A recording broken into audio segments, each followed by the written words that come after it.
build trust in a brand new way. For a deeper connection, let's explore on Transparent Conversations.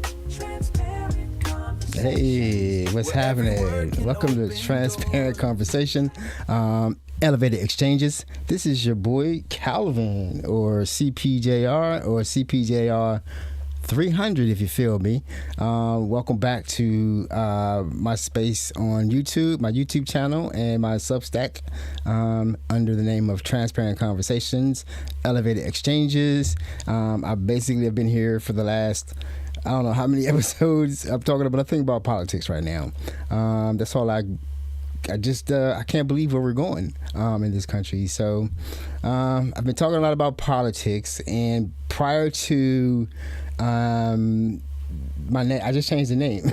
So I didn't want to keep saying Republicans lie because that's a given. But then based on what I've seen, or what I'm seeing from the Democrats, is they lie too, or we don't understand all the motives. Everything that we're seeing on a regular basis, if you're not watching mainstream media, has been bringing up nothing but more and more questions.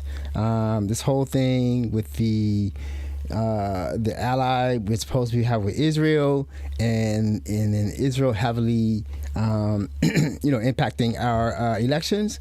We have to look into that, and we have to look into exactly who are the Democrats working for, because we're getting mixed messages as to what's their first priority. So that's where I am right now. And what I'm saying is that there are progressive candidates, Ro Khanna, AOC, Bernie Sanders, Elizabeth Warren. There are candidates who are very progressive, who we definitely should be looking at. We should be looking at progressive candidates. We have to.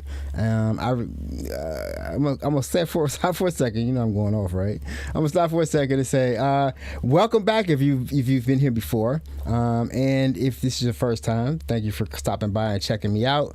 Hopefully, you'll get something, or you'll hear something that may be different, can spark something in your mind to think differently. That's what this channel is all about: thinking outside the box and being able to have authentic conversations. And tonight, as you can see, the light is green, and if you've been here before, you know what that means.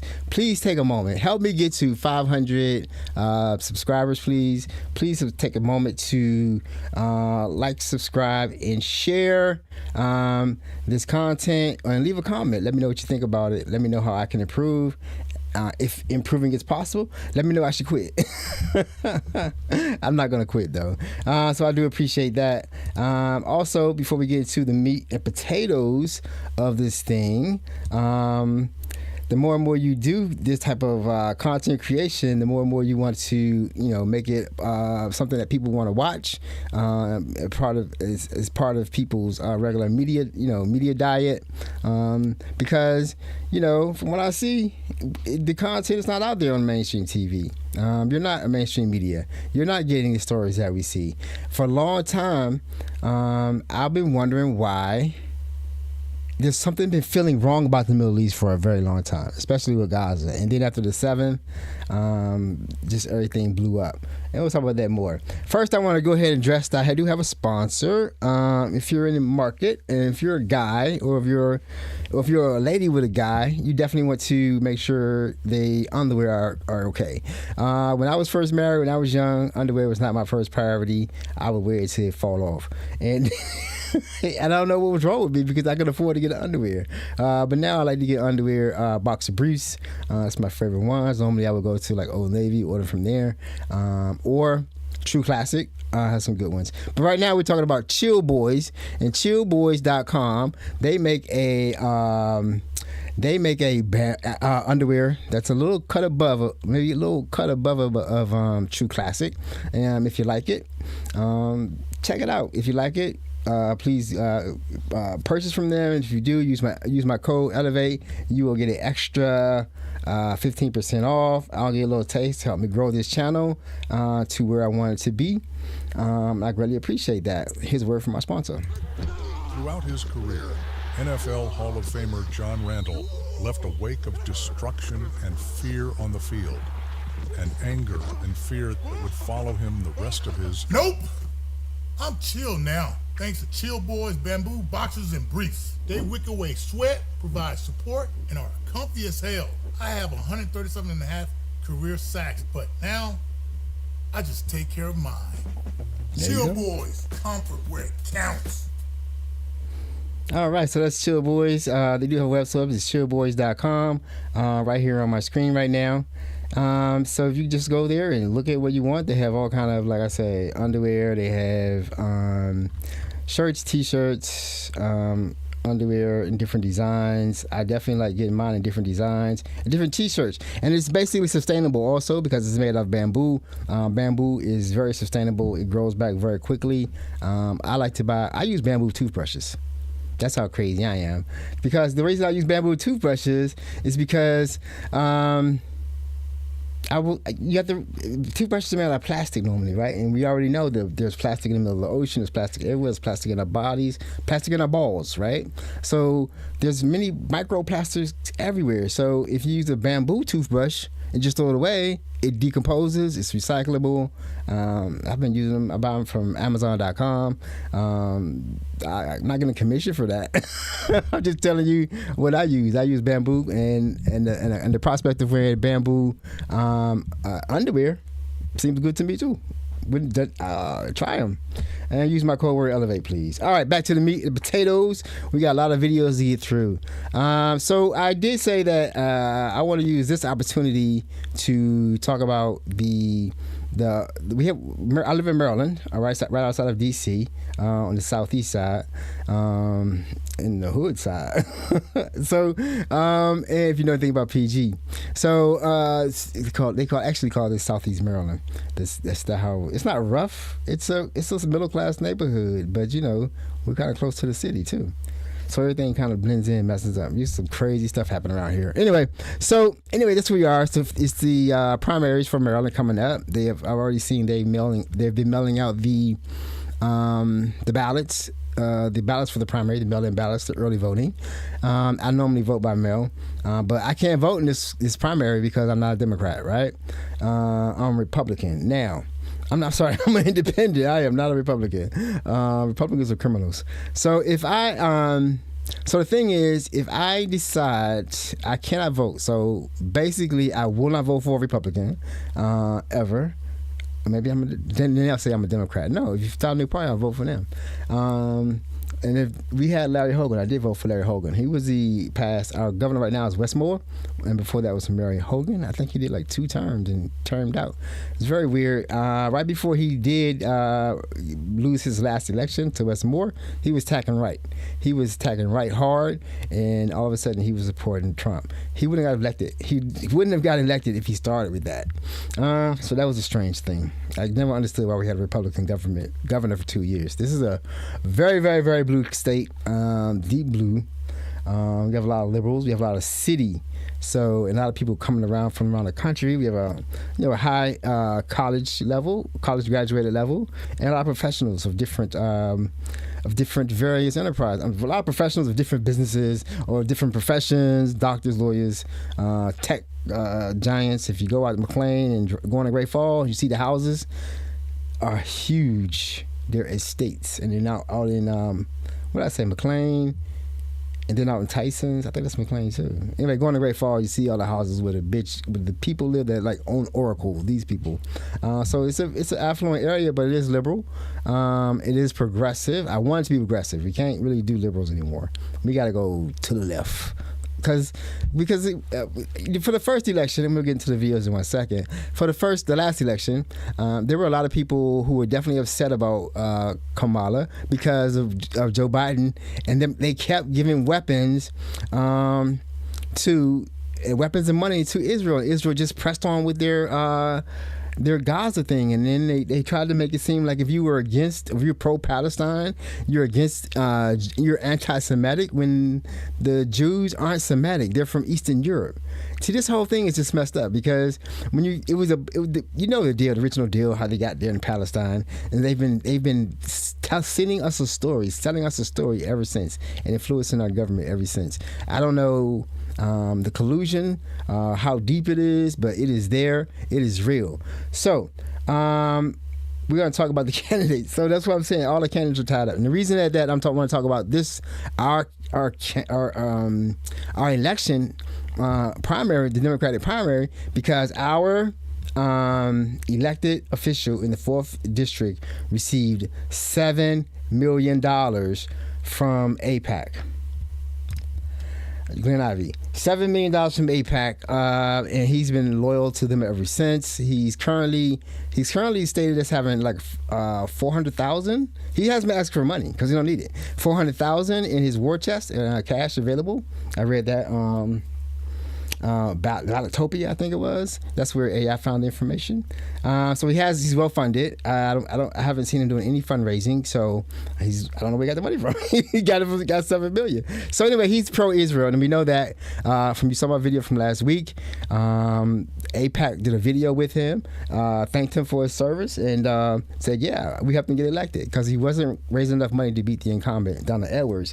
And we come to find out they did the same thing in Missouri to that incumbent. Her name was, I got her name, we'll talk about it later. But yeah, that incumbent, and $13 million to get someone elected to the Congress in Missouri. Somebody who is pro-Israel, be another grassroots candidate, hostile to Israel, they get beat. It happened in Texas on the Republican side. They ran someone against Massey, and I don't know if he's from Texas or not. But anyway, they ran someone against Massey, and Massey was turning against AIPAC, turning against the president, especially on the Epstein stuff. And now they spent millions to get him elected, right? Because they're worried about losing the Congress. So I want to talk about the candidates that are running. The candidates that are running against Glenn Ivey on the 4th district, and then I'm gonna tell you who I'm voting for. So the first candidate we have is, her name is Jakia Johnson, I think. So this is Jakia Johnson. As you can see from her image, this is straight from, she's grassroots also. She hasn't taken any money from AIPAC, or she doesn't plan to. In fact, she's tracked AIPAC endorsed, as you can see. She hasn't taken any lobby money from them, any PAC money. And when you read her statement from Ballotopia as to who she is, I'm gonna read it right quick. She has a background. She was a union steward, a nonprofit leader, and a reproductive justice advocate coming from a blue-collar background. Her core platform, she's running a progressive, community-driven campaign. She has explicitly rejected corporate PAC and lobbyist money. So she hasn't been bought. Focusing her message heavily on labor rights, healthcare access, lowering the cost of living and living for working class families, and corporate accountability. She's a progressive candidate, right? And this is me. Like I did my research like a couple of days ago on these candidates, and this is who they are. And then we have the next guy. Wait a minute, we have another person. First, we have another woman that's running, and her name is Siobhan Hedgepath. I'm going to read her information. This is Siobhan. She's also running. I think this is her first time. There's no more information as to her, whether she's gotten money from AIPAC. She's not really endorsed because I think she's new. This is strictly from her background and her core platform right now. Positions herself strictly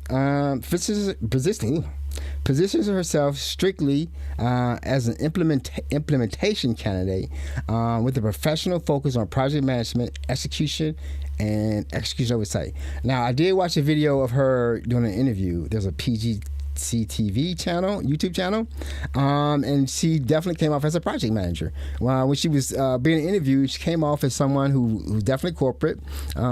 She probably is a project manager. I've worked with a lot of project managers in my career, and that's what she was saying. She's implement stuff. She was talking like that. Now, the only problem I have with that is there's nothing specifically. I'm gonna go over her core platform before I say this. Her campaign centers on physical transparency and operational accountability, specifically ensuring that federal infrastructure housing, and education funds allocated to the District 4 are cleanly executed and turned into tangible local resorts rather than getting stuck in the bureaucratic iteration phases. She sounds like she's applying for a job. This is a time that I don't think any candidate can afford to not address the current situation. I don't think that's wise. It doesn't, because she says that she's gonna work on projects, which is good. She's a good manager, but is she gonna be a fighter? Does she see the problem? Is she? And my example right now is Zohar Madani. That man he's focused on doing the job. He's not getting down in identity politics, and he's also a leader. But then he understands what has to happen and what needs to get done.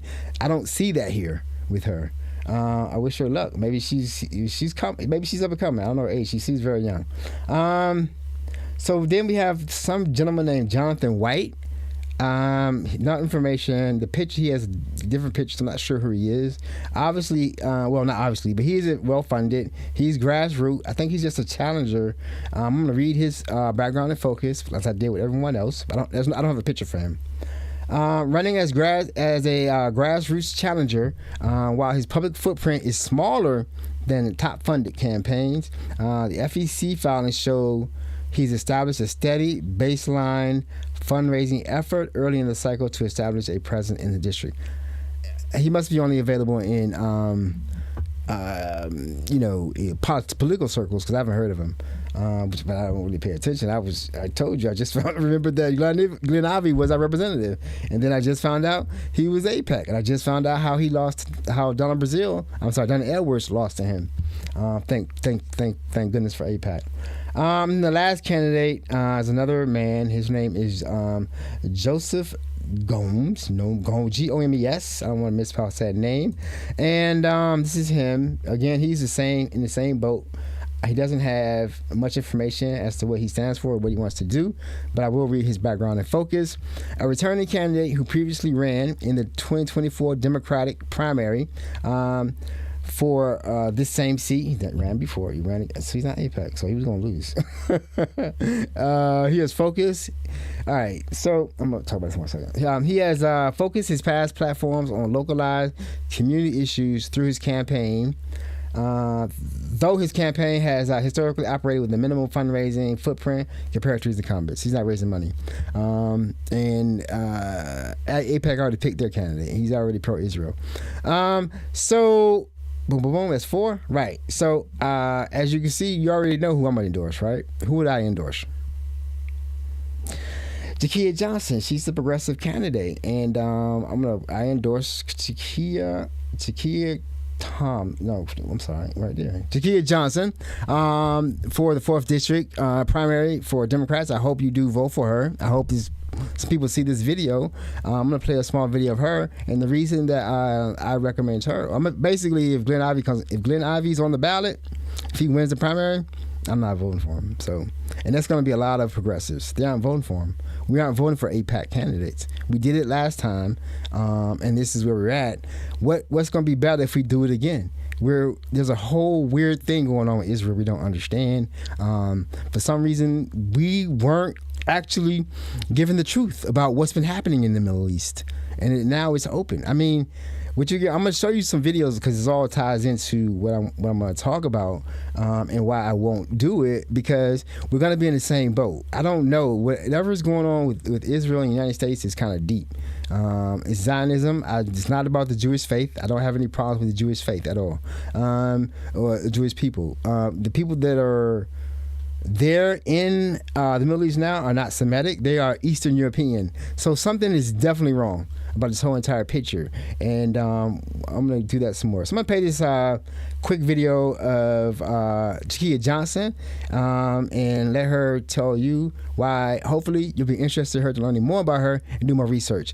Her information, her Instagram information is down in the notes, so you can definitely start following her there. So my career started in healthcare administration. It's what I went to school for. And I was really excited about it because I spent a lot of time in and out of hospitals and doctors' offices growing up because my mom was terminally ill. And so it was important to me that I be able to go into a field where I could help people. So many days I sat down with parents and had to tell them that we couldn't help them because their insurance wouldn't cover the services that their children needed. And so eventually I made a decision that I couldn't keep working in this job that didn't align with my values. I felt like I was doing more harm than good, and so I quit my job. I did a lot of volunteer work trying to find just what really made me happy. And I really fell in love with public service. I started doing a lot of work in the reproductive justice space. And I made the decision to go back to school for my master's in public policy, public administration.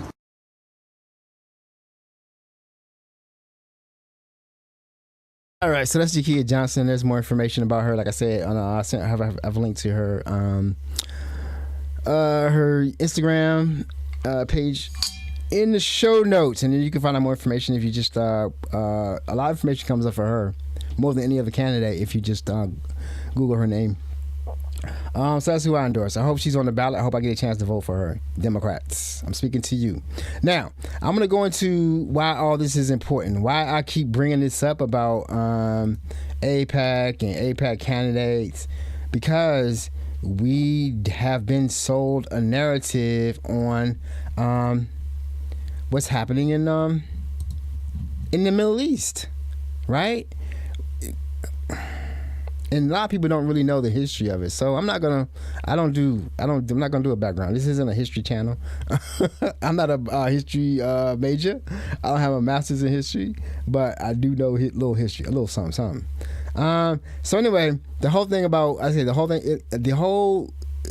believe that we don't know the depths or how much of a hold that the Israel has on our government. We don't know. We know that they will run a pro-Israel candidate against whoever is in office. It doesn't matter. Whatever primary, you have to be pro-Israel and you get the money. We saw that Ganavi was $7 million. He got $7 million. He was not raising the money. Then he got a bump and support from Israel to be our representative in the 4th district. Now, who does he represent? That's what I keep saying. I keep asking the question. If he took that much money from Israel, who does he represent? All right? And this is what I want to say. This happened in 2024. I'm going to play a video. I'm going to let it play to its entirety because I want you to feel the weight of it and try to understand or try to get a grasp on what other war criminal, indicted war criminal, he's even indicted. I don't know if he's been indicted or was it a search warrant on the ICC. They're looking for him. They call him a war criminal. They call it a genocide in Gaza. But then he walks into the United States, our house, our Congress, our Capitol. And this is the greeting he gets. Mr. Speaker, the Prime Minister of the State of Israel.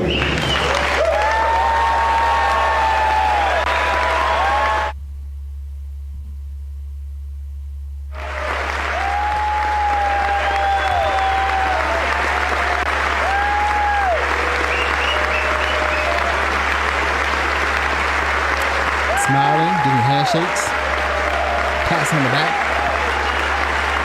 This is after October 7th. October 7th was nothing like nothing that they're doing now. They're killing more and more people. They're killing children, everything now. But this is him, an accused war criminal, coming to the House of Representatives. These are the people that we sent to Congress. Why are we so grateful to him?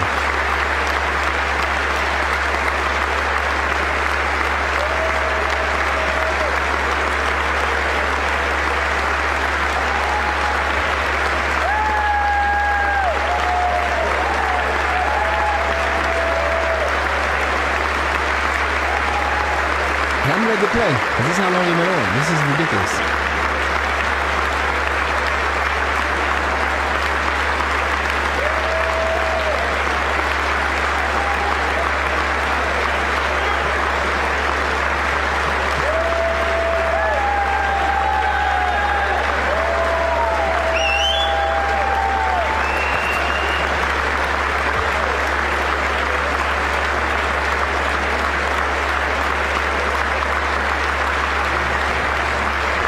Does this make any sense? Does this make any sense to you? Do you know why they're doing it? Why are they doing this? Excuse me. Why are they doing this all of a sudden? I remember when they did it.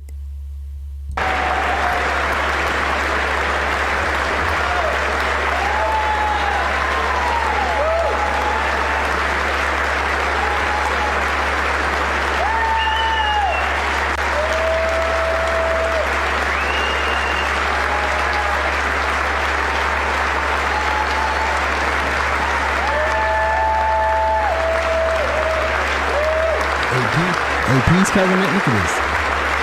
Look at this.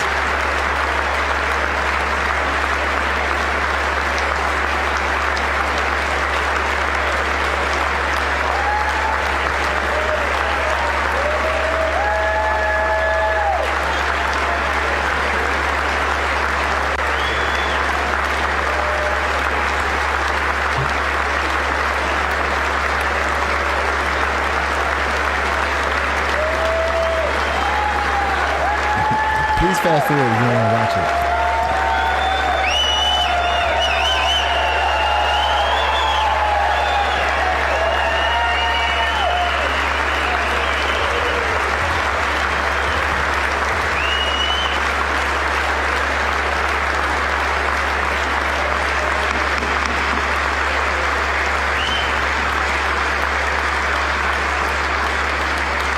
Members of Congress, I now have the high privilege and distinct honor of presenting to you His Excellency Benjamin Netanyahu, Prime Minister of Israel. That was gross. That was gross. That was under Biden too. That wasn't under Trump. That was gross. Who's our Congress work for? How much? Why are they clapping like that? What are they giving them? $4 billion a year, all the weapons they can have, support, logistical support, defending them. We have our military right now sitting off the having a blockade the Straits of Hormuz against Iran. They aren't fighting. Why are they still there? What do they mean? That war is lost. He has no idea what to do. They're sitting out there waiting on Netanyahu to say, "Okay, y'all dismissed."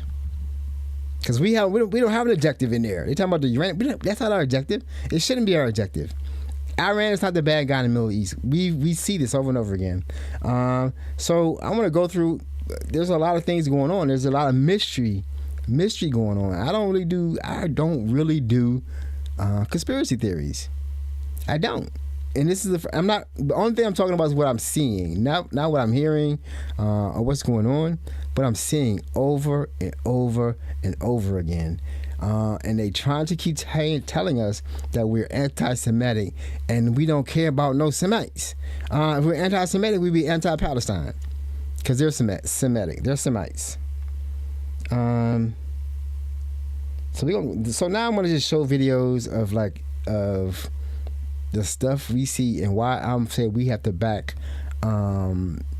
If we don't, because I don't know if we get another corporate Democrat in anywhere, if they're going to really be progressive and do what needs to be done, or we're going to be right back here again. So what's the difference? What's the difference between having a corporate Democrat and Republican in office? What's the difference? Because basically right now, you know that anybody that gets in office now, we have to worry about, are they going to give all those powers back that had been taken? We got to worry about, are they going to be really do the take care of the Supreme Court issues, plug all these holes that were done. The Supreme Court is number one. Is in top 5. It has to be done. Term limit something, because it's ideological. They're supposed to be like only judging the law. They aren't judging the law. They're doing ideological things, like all of a sudden going back to Jim Crow. That was something they planned, overthrowing Roe v. Wade. That was something that was there. Why are they reversing things that have been there? Because they have an agenda.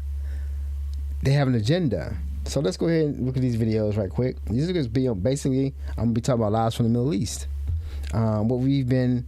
for some reason, the narrative that we've been fed about Israel is not working anymore. I don't know if it's because of the internet. I don't know if it's because of what they've been doing is so drastic that they had just said, forget it, we're gonna do something. Or I don't know if we don't know the whole plan. That's the scary part. Because it seems like they're getting ready to lose a lot. Were they overreaching? I don't know. So let's look at this video. So this is about the reach. This is a lot about the reach of the influence, and why we didn't actually know, because I was wrong about who they are and what they were doing. I had an idea. Gaza definitely seemed like a mistake. I remember the PLO. It seems like it never really seemed like and I never understood why, if the Palestinians were there, why are the Jewish people all of a sudden become getting power, and why are they able to withstand power against all the people? And we always were fed and thought it was a thing like Arabs didn't like Jews. We just didn't know. But it's been Israel attacking other countries the whole time. The whole myth about Iran won't even say that Israel should exist. Why should they? It's right there. There's no problem with it exists. So if they get a nuclear bomb, they don't want to blow up Israel. No, they don't. It's a lie. A whole country, an entire country of 9 million people, all they want to do is blow up Israel with a nuclear bomb, which is right across the water, right in the same region. Like they don't have no issues with having this nuclear radiated country a few hundred miles away. Make it make sense. This is a lie. The whole thing has been a lie. People, the Jews, are better than all of us. They're better than all of us. And you need to accept that. So all your loose change that you have from home, you bring that change to school. Everything that we get, we will actually cash it in and make a check out to the Fellowship for Christians and Jews. This is where, with the kids, where we start our indoctrination. That's where it started with me. Use the word indoctrination. When I was a child, oh my God, taught about the support that the church owes to Israel. Every nation that has blessed Israel, God has blessed them. And every nation that has opposed Israel, God has been in opposition to them. And I'm going to stand up for Israel. And see, the reason I played that is because the reach of Israel, we don't know. We don't know. It's in the church. I was brought up under the same teachings. I used to be a Christian, and they definitely do believe that, bless Israel to be blessed and all that kind of stuff, and definitely believe that in order for the second coming, Jesus Christ returning, that Israel has to be there. Israel is not a place, though. Israel is a people. They talking about something in the Bible thousands of years ago. What are they talking about? That's not legal. That's not a legal document, bro. You gotta have a legal document, don't you? So the churches are definitely been infiltrated. I don't know what they're getting out of it, or they believe they're being blessed. I don't know, but obviously they don't know about the truth of what's going on. All the torture and the killing, and the rape. It keeps coming up. So let's go ahead and go to the next video. These are all going to be. I'm trying to say how important it is that we vote for progressive candidates and not vote for candidates that are basically beholden or controlled by Israel. I think this is the next video. Nope. So also we got this problem going on, the IDF. I keep hearing about the IDF in this country. So now we have summer camps being set up, and they're being ran by former IDF soldiers. That's the Israeli Defense Force. All right, so I want you to watch this video from start to finish, and then try to convince me that this isn't child abuse. The entire camp and everything we did, I just feel so much more connected to Israel. So if your children won't be indoctrinated in Israel, the Zionists, they'll make sure the indoctrination comes to you. So did you know that Israeli soldiers, some fresh out of Gaza, are helping run summer camps for children in the United States? And I don't mean that metaphorically, literally, and since we're so close to summer, what better time to let you know? So these programs, they're backed by billionaire donors like Larry Ellison, the Adelson Foundation, Friends of the IDF. They're bringing IDF soldiers to camps in places like Pennsylvania, New York, Florida, Washington, D.C. Can someone explain why billionaires who are connected to a foreign government are funding programs where Israeli soldiers mentor American kids? your kids. And it goes even deeper than that. Some of these programs intentionally pair children with soldiers who have lost family members during the genocide in Gaza. So they create this emotional bond through grief and trauma, because when you emotionally connect a child to someone, that child becomes far more open to adopting their worldview. So this isn't just some cultural exchange, this is narrative building. They frame these camps as healing spaces for Israelis returning from war, while also providing war education for your children, the children attending these camps. So millions of dollars are being dumped into shaping how American children think about Israel, the IDF, Palestine, basically the conflict itself. And long before those kids are even old enough to critically examine any of it. And here's the part that parents should think about very carefully. Zionists, listen. Most of the curriculum and the ideological content isn't publicly available anywhere. You can't find anything that's being taught at these camps. So many of the parents, they're not even fully understanding what their children are actually being exposed to. So this is how influence works. It's not through force, it's through trust, emotion, identity, and repetition. Education can become indoctrination very quickly when it's tied to nationalism and war. And the fact that this is being done in America for the benefit of a foreign state should concern each and every one of you, regardless of your politics. So that's like, that's what I worry about. Like, we don't know how much influence they have over Congress and our government and our representatives. We know the ones that get money from AIPAC, and we know how much, but we don't know how much the influence is. We know that if they decide to not support Israel, they will run a candidate against you. It just happened in Texas with Tom Massey. I think it was Texas. With Tom Massey ran someone against him, and the guy's supposed to be a brick, basically to just to get him out of there because he came against them, and they spent millions on that race. That's what I'm saying. We don't know. They got the churches. They got schools out of your soldiers.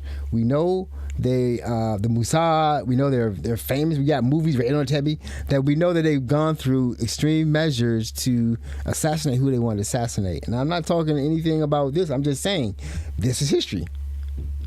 This is history. But we keep seeing a weird amount of influence over our elected officials. And I'm going to show some more of that. So I'm going to go ahead and move on to the next one. Now, this one's rough. So, and this is why I say the influence is we don't really know, because this flotilla, a flotilla was floating in international waters, and Israel captured the flotilla, took everyone off, beat, they took them off, they took them under handcuffs, put them in stress positions in water, beat them, and there's been accusations of rape from the people that were there. And for some reason, that damn word keeps showing up, rape, in IDF. It doesn't I don't know anything about it. It just keeps showing up. Now, is it a concentrated effort to, or is this just happening? But there's smoke, there's fire, as far as I'm concerned. So here's some of the people. We already had a video of the guy who was in their parliament there, and they do not respect anyone. Can you show us the back? Just the back. These are the people from the flotilla.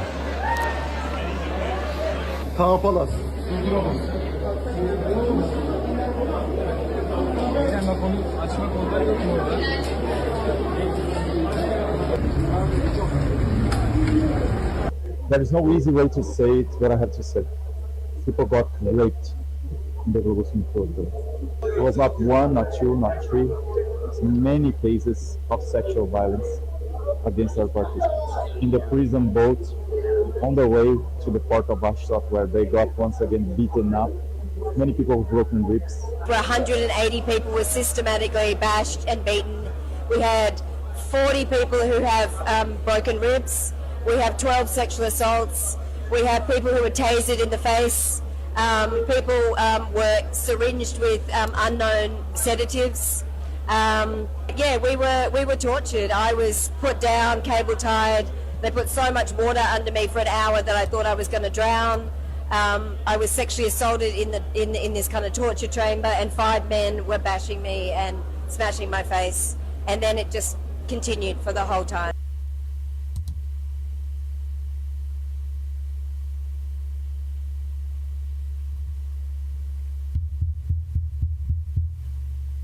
So we wouldn't have heard about that on the news. Have you heard about that on the news? Any of it? No other country came to aid. They condemned it now, but they didn't. No country came to their aid once they were accosted in, or taken over, or overran, or hijacked, whatever you want to call it, in international waters. They just let it happen. Why?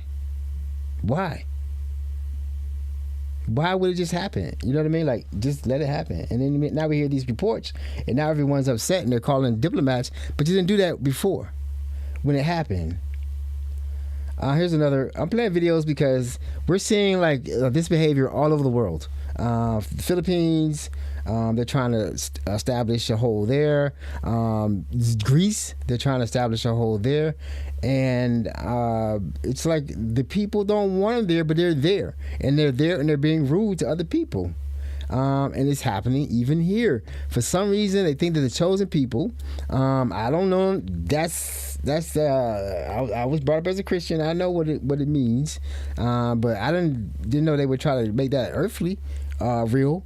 It's not real. It's not real on earth. You know what I'm saying? If I'm not a Christian, I'm not a Jewish, I don't know what you're talking about.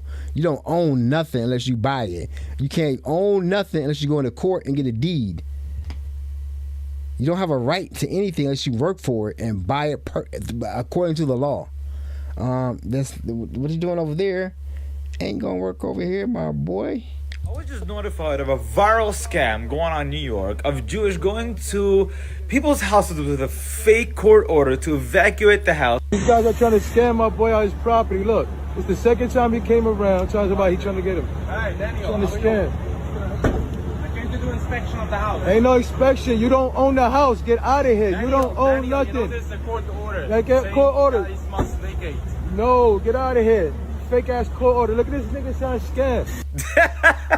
These motherfuckers think they're in the West Bank, protected by a terrorist in army. the West Bank. I've been here for years. Get out of here, bro. Get out of here. He's born here.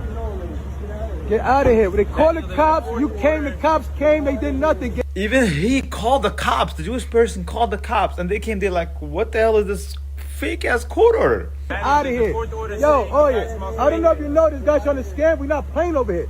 We not playing. We don't give a fuck about that little fake ass hat. We not this fucking hat on. Does he we want to not get beat playing. up? You heard me? We not playing. You hear the tone. I'm It's going trying to up, play. up. I'm trying to get him the fuck out of here before he gets himself hurt out here. You heard? Maybe We they don't wanted to give a hit. fuck about that hat. You heard?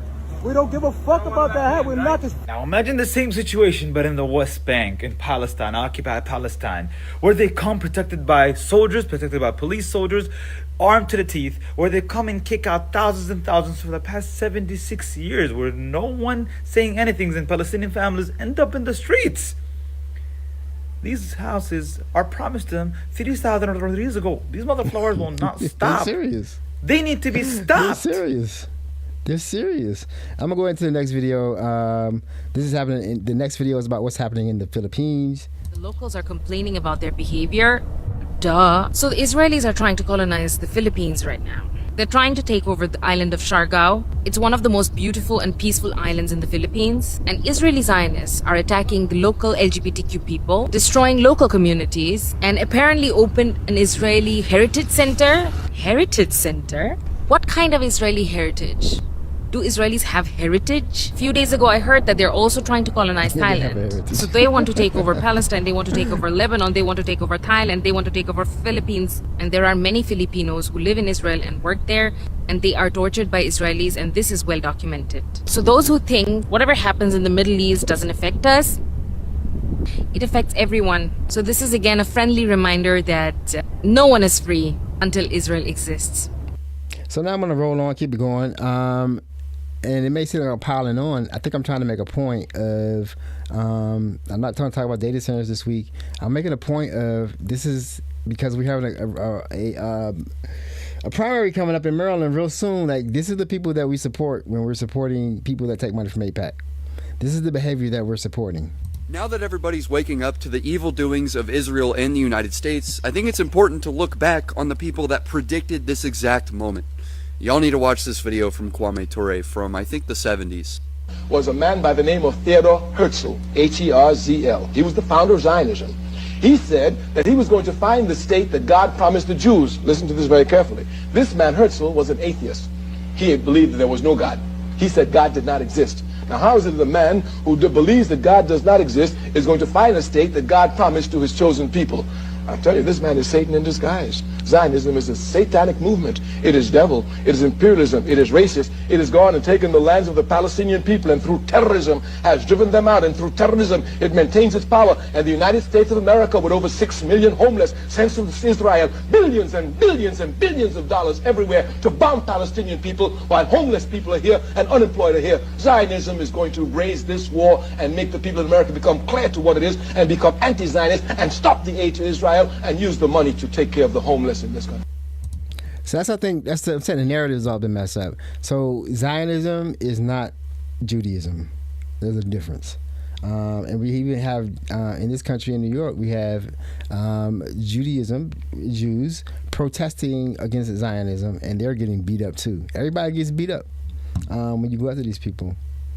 And it's just like, that's what I'm saying. Like, that's from the 70s. So this problem has been identified. And then, you know, Palestinians, they said, we're telling y'all this since 1948. 1948. The problem is, it's in Iran. The problem is Israel. Always has been.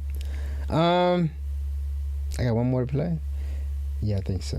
So yeah, one more to play about the current situation, and just that's the narrative. The narrative of Israel is gone. Like, they are our staunchest ally and all this kind of stuff. When did they help us in a fight? I don't remember Israel ever saying, pulling up their boots and saying, let's jump in here and go fight. We had to every time something pops off in the Middle East, we have to defend Israel. And right now, we're defending Israel. We're running cover for Israel as they steal land from Syria, Jordan, and Lebanon.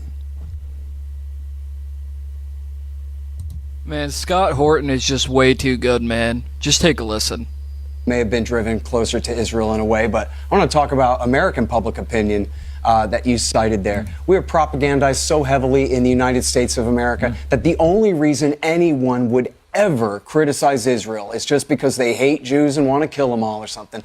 And for people to have gone from believing that to where they are now is due solely to two things. Yeah. Israel's slaughter in the Gaza Strip, unremitting cruelty, which we all can see them deliberately killing children, etc., and then dragging us into another no-win war in the Middle East, just like with W. Bush. Netanyahu and his men promised it'll be easy. We'll just tell them that they're making nuclear weapons. We'll go in there, we'll get a regime change, and everything will be fine. And, you know, last time in Iraq War II, they put Iran's best friends in power, from Dawa and the Supreme Islamic Council. They still rule Iraq to this day. They tried to support the bin Ladenites against Assad in Syria, which ended up driving Assad closer to Iran for 15 years, although they did finally get their victory when al-Qaeda seized Damascus at the end of 2024. See, what you don't understand is, though, like, Israel's been, Iran's been under siege since the 40s, 50s. They're the biggest, baddest on the block. That's why they don't want them to unite, have peace, come together. The Shah was installed to repress them. He was secular, and we repressed them to keep them under control. Right? And when they got to the point where they couldn't take it anymore, that's when they took the hostages and they overthrew the Shah because he was repressive.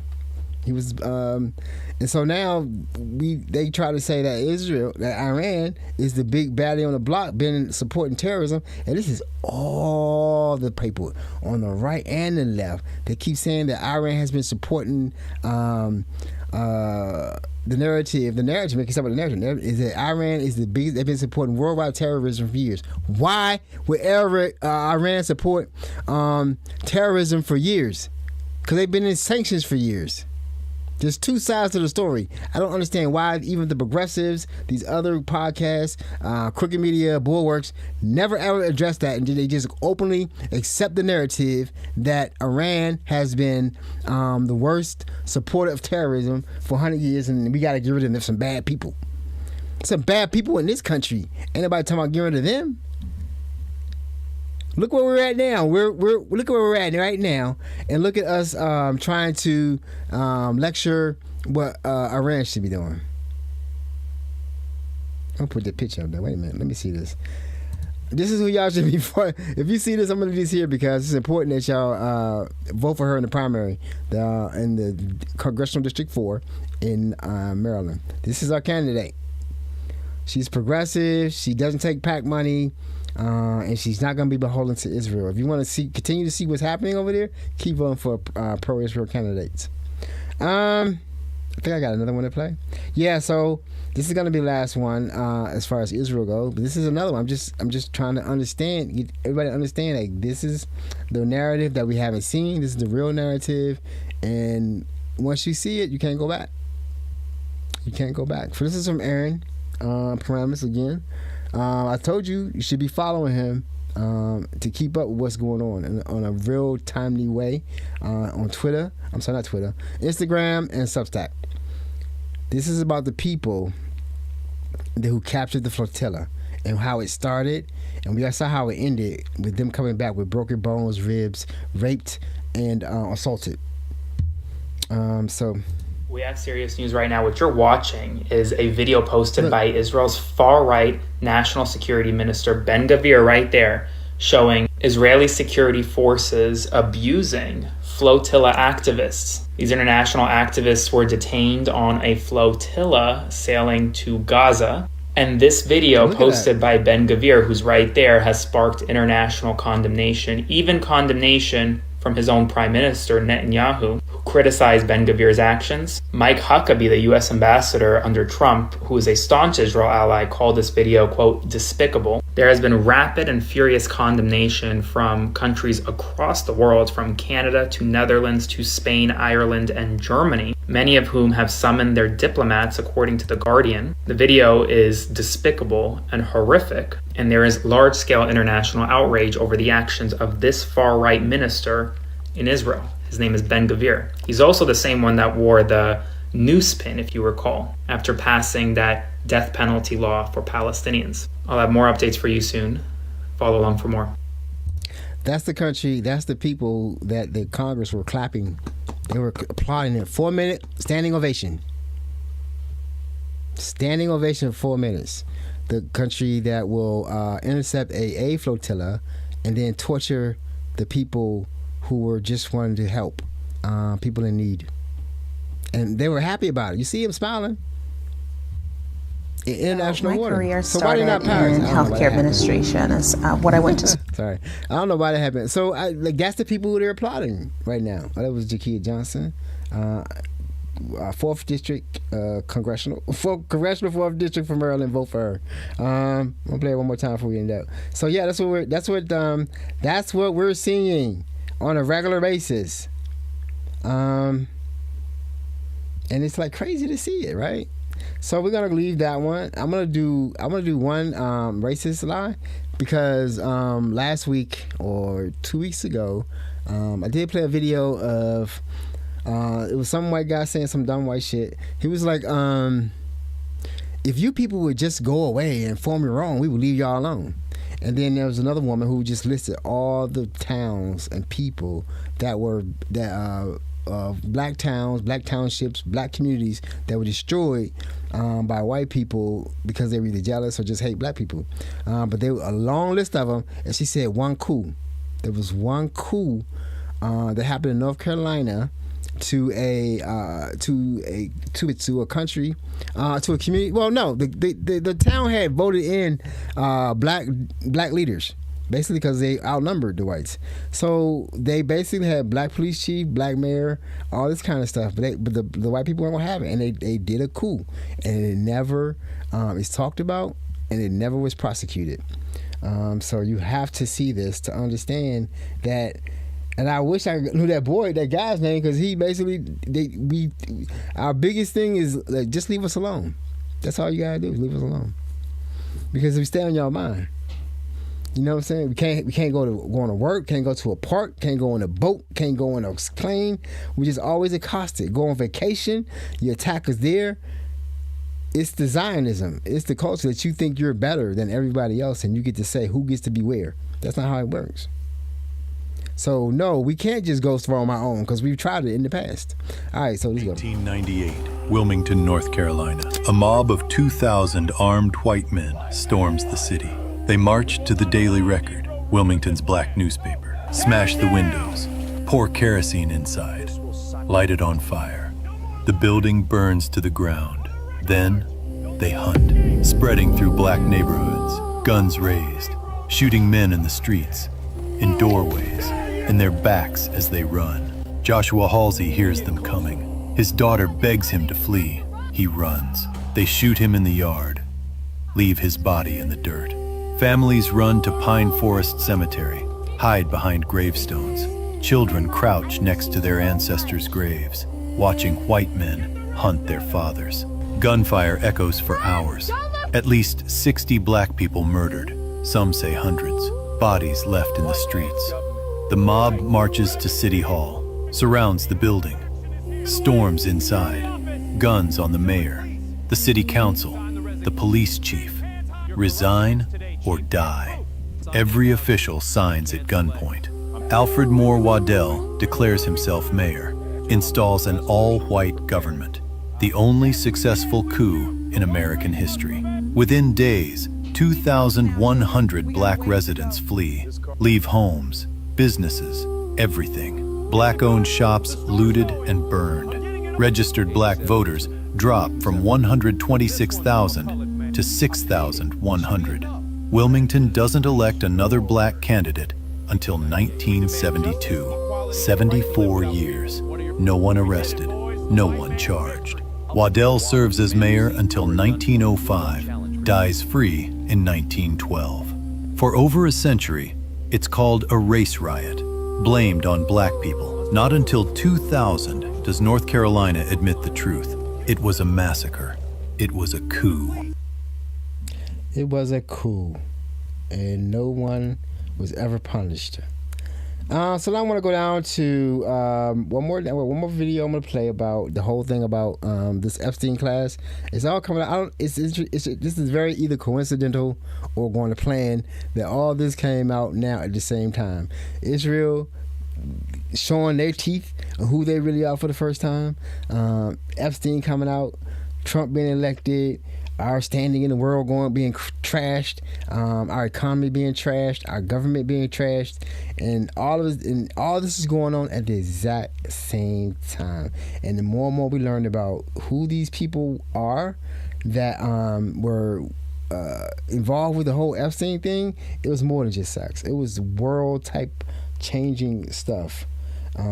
Someone played this video of someone who's going through the files and putting the dots together, or drawing the lines, connecting everything. So here's that video. Go out and vote again. Nope. He sends to Peter Thiel, Brexit, just the beginning. Peter Thiel responds, of what? And Epstein goes, return to tribalism, counter to globalization, amazing new alliances. You and I both agreed zero interest rates were too high. And as I said in your office, finding things on their way to collapse was much easier than finding the next bargain. This is where the whole bankers profiteering off of war, and obviously Peter Thiel is not a banker. Jeffrey worked in finance for bankers and stuff, but like they're from the banker class, if you will. This is where I look at that and go, well, here you go. I've never seen you so speechless this much. I feel bad that I'm so shocked. It's so sickening. I didn't realize it was this deep. These are people that are still running the country. Yes. They're running the economy. So that's what we don't know, right? We don't know how deep everything goes. I'm not a conspiracy theorist. I don't know. I'm going by what I see. And it doesn't look good. If you were trying to do what he said that they were trying to do, bring back tribalism, and they get money from that on the top, money goes up. So shorting the markets, everything they're doing right now, keeping everything in chaos, makes them money because they can short things, they can make investments when things are low, and then cause it to go back up. And they were talking about this to the other guy, Steve Bannon, or whatever the fuck his name is. They were talking about this on a regular basis about how they can manipulate society, and they still are trying to manipulate society. Because everything's coming out, and why is it coming out now? I do not know what's happening.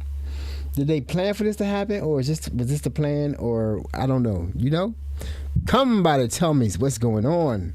I think I got one more. Now this is the problem that happened today when I saw this, and today I was just going to talk about the Democratic candidates in the 4th congressional district, the primaries. Please vote for Jakaya Johnson. She's the only progressive candidate that's running, and we need to beat Glenn Ivey. He's an AIPAC corporate Dem. He's not gonna do anything for us. Gonna give you pennies, but really no, he's gonna send the billions overseas to Israel for their destruction. How does he feel about that, though? I really would like to speak to some candidates who feel as though they are justified in supporting Israel. I really want to know. And Zionism, I really want to know, is that the plan? Us being black people, I'm lost. That money look good though. I know what you're talking about. That money look good. So yeah, this kind of breaks my heart though, because I thought she was progressive, but nah. Go out and vote again. Do not get comfortable at all. We are living in unprecedented times, and I can tell you that there is no one better for this moment for Missouri 1 to keep his eye on the prize, which is you, the people, than Wesley Bell. We the people, such as Wesley Bell. So let me tell you this.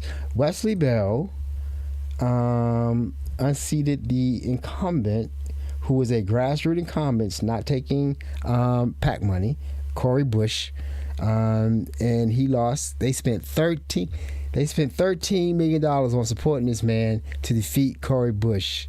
And get that seat, make it pro-Israel, and then to see she's receiving backlash from this, and I can't support her anymore. To see her, and I always thought it was weird that she ran for Senate after her seat was going to get thrown out with textual redistricting, but running that Senate, I thought it was weird. I thought it was a weird move.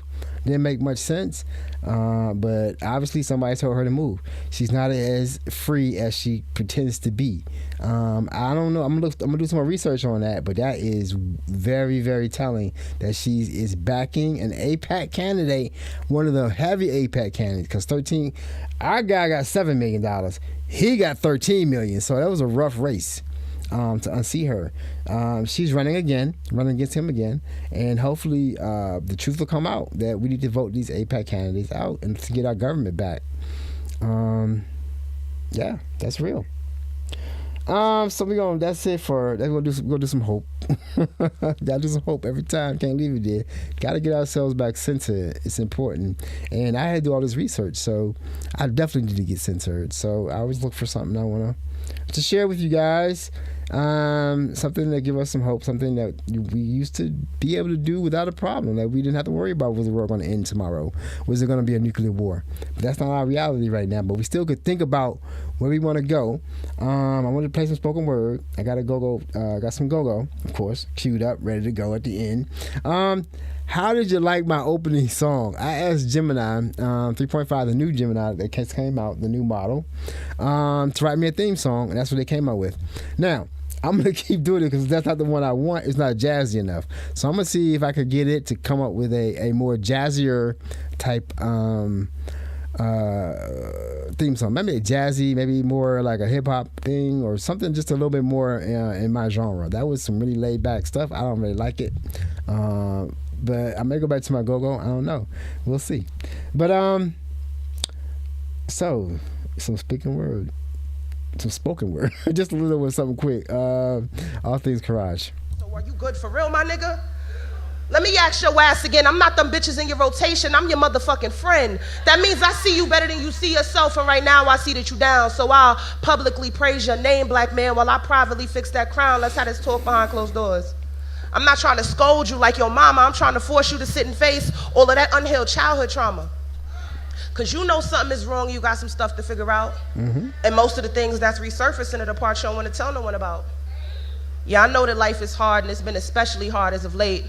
But that's when you reach out to your tribe of people who can relate. I know what they say in the streets, you ain't gotta explain what's supposed to be understood, but I'm not one of them people that's gonna let that slide. I'm gonna keep asking if you good, so are you good? Y'all good for real though? I mean, she's in there. But just see that video, just see her, you see her in her whole like nurturing mood. It's always, even when she's chastising a black men, she's nurturing also. It's always uplifting to see a poem by her. I hope that uplifts your spirits. Like I said, I don't know if the Democrats are up to the challenge. They seem to be lost. I didn't talk about the autopsy. The autopsy didn't say anything about Palestine, didn't say anything about Gaza, didn't say anything. And we know now that that was the reason why they lost, because they didn't address the issue of the genocide, and they didn't condemn Israel at all. So I don't know. There's a lot of people out here. And last time, I was one of the main people that was saying, like, y'all keep saying this about, the thing y'all gonna vote for Kamala because of the Palestine thing and all that kind of stuff. And I apologize for that. You were right. So I'm never gonna make that mistake again. I'm not doing it. I'm staying independent because I cannot trust the Democrats because they lie, and the Republicans, they lie. There's people you want to look at like Ro Khanna. I used to think Jasmine Crockett was somebody you need to look at. No, AOC, Ro Khanna speaking out against AIPAC. So those are the ones you want to look at. Those are the ones who, if they can get in power, will actually effect change. They know the mission and they're on point. These other ones, Chuck Schumer, Hakeem Jeffries, all that mess, Cory Booker, they gone, they lost. They don't, they're performative, right? They're performative, and they're not gonna really go hard against anybody that's been giving them money. And they know that if they know they don't, they're gonna find a candidate, they're gonna run a candidate against you, and they're gonna lose. That's why we need help. We need help. All right, y'all. I'm out. I'm not gonna say when I'll be back. I'll be back. I'll be back real soon, making some more videos. So thank you for watching. If you watched all the way through, remember to like, subscribe, and share. Leave a comment. Please subscribe. Help me get to 500 subscribers on YouTube. I appreciate you. Life is good. I'm gonna talk about some more about myself coming up. Right now, I need to concentrate on these politics. What y'all want to hear? Y'all want to hear some go-go? All right, we play some go-go.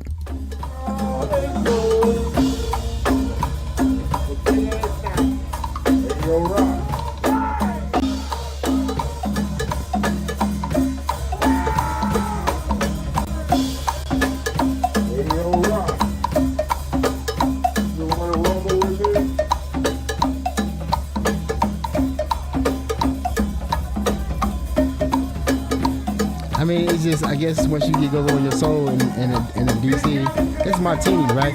This place is actually like right down, like 5 minutes from my house.